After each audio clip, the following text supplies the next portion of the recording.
Assalamualaikum warahmatullahi wabarakatuh. Perkenalkan, nama saya Muhammad Muzaki Abdan dari Fakultas Teknik, Prodi Teknik Industri. Perkenalkan, nama saya Adam Dharma Saputra dari Fakultas Ilmu Pendidikan, Prodi Pendidikan Informatika. Perkenalkan, nama saya Izzatia Rahma Putri Haryono dari Fakultas Ilmu Sosial dan Ilmu Budaya, Program Studi Psikologi. Perkenalkan, nama saya Syazatul Nisa dari Fakultas Ilmu Sosial dan Ilmu Budaya, Prodi Ilmu Komunikasi. Perkenalkan, nama saya Mareta Fernanda Helga dari Fakultas Ilmu Pendidikan, Prodi Pendidikan Informatika. Berikut video dan penjelasan dari kami. Makam Troloyo merupakan kompleks pemakaman Islam zaman Kerajaan Majapahit. Kompleks makam Troloyo yang terletak di Desa Suntonorejo, Kecamatan Trowulan, Kabupaten Mojokerto sudah ada sejak abad ke-14. Juru kunci kompleks makam Troloyo, Arifin, mengatakan Troloyo berasal dari bahasa Citra Pralaya. Citra artinya tanah yang luas, laya artinya pati, sehingga Citra Pralaya atau Troloyo diperuntukkan untuk orang-orang yang sudah meninggal dan sudah menjadi muslim, ungkapnya. Lantaran orang Jawa sulit mengatakan Citra Pralaya sehingga disingkat menjadi Troloyo.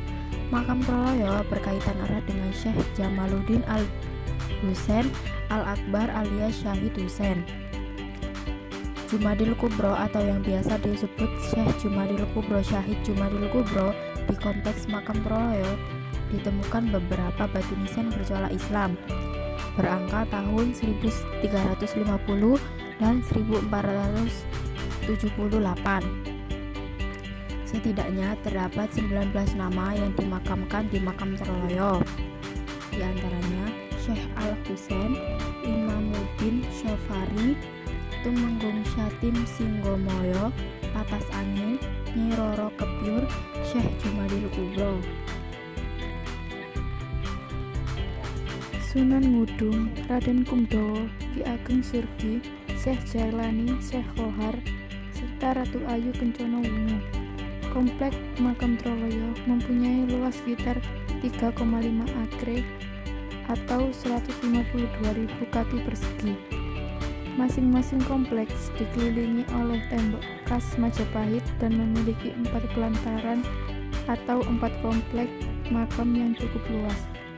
Tembok yang terbuat dari batu bata itu berdiri setinggi 1,8 meter. Antara kompleks satu dengan kompleks yang lain dihubungkan dengan jalan setapak yang melambangkan keterhubungan antar kompleks. Dilihat dari bentuk makamnya, kompleks makam Troloyo sejak mulai diperuntukkan bagi orang Islam. Hal ini ditandai dengan adanya baru nisan di makam yang ada di kompleks pemakaman Troloyo. Namun, tidak semua orang Islam bisa dimakamkan di Troloyo karena kompleks makam Troloyo dikhususkan untuk tempat bersemayam orang-orang yang memiliki hubungan darah atau termasuk Kerajaan Majapahit. Di kompleks makam Troloyo ada satu pelataran yang paling luas, yakni sekitar 10,6 meter persegi. Pelataran ini memiliki cungkup atau desain bangunan beratap.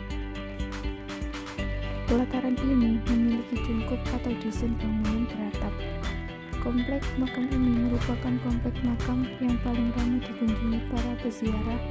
Disinilah Syekh Jumadil Kubro dikenalkan.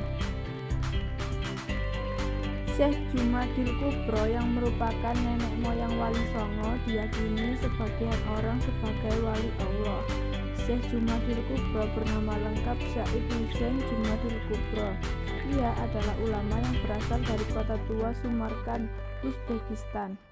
Ia merupakan keturunan dari Ja'far Shodiq bin Husain bin Ali bin Abi Thalib.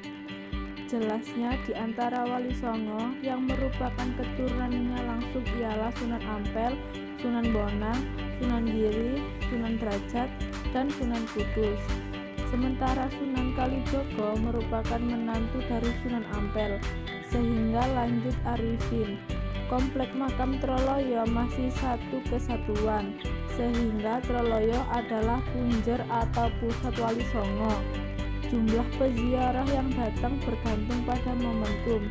Pada hari-hari pasaran tertentu dalam penanggalan Jawa ramai, seperti Jumat Legi, hari peringatan Haul Syekh, Jumadil Kubro, Grebeg Suro, menjelang puasa seperti kemarin, saat hari raya tiba, kalau puasa sepi.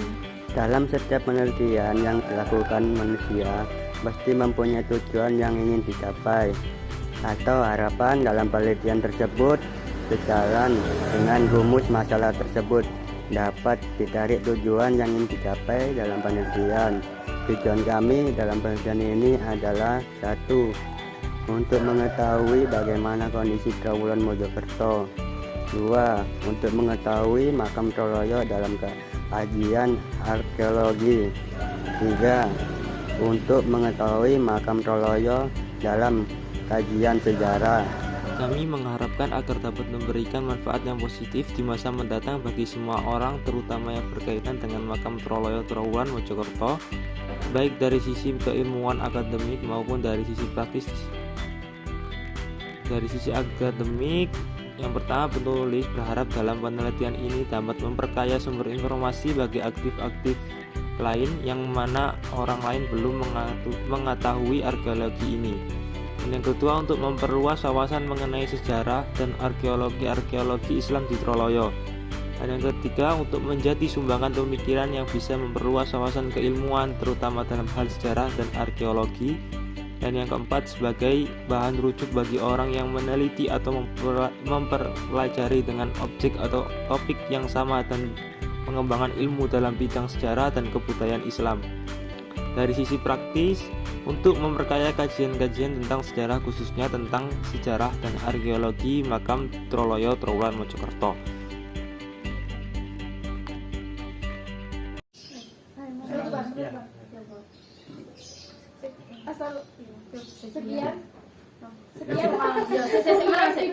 Sekian video penjelasan dari kami, kurang lebihnya mohon maaf. Wassalamualaikum. Sekian video dan penjelasan dari kami, kurang lebihnya mohon maaf. Wassalamualaikum warahmatullahi wabarakatuh. Bisa prodi rek. Ayo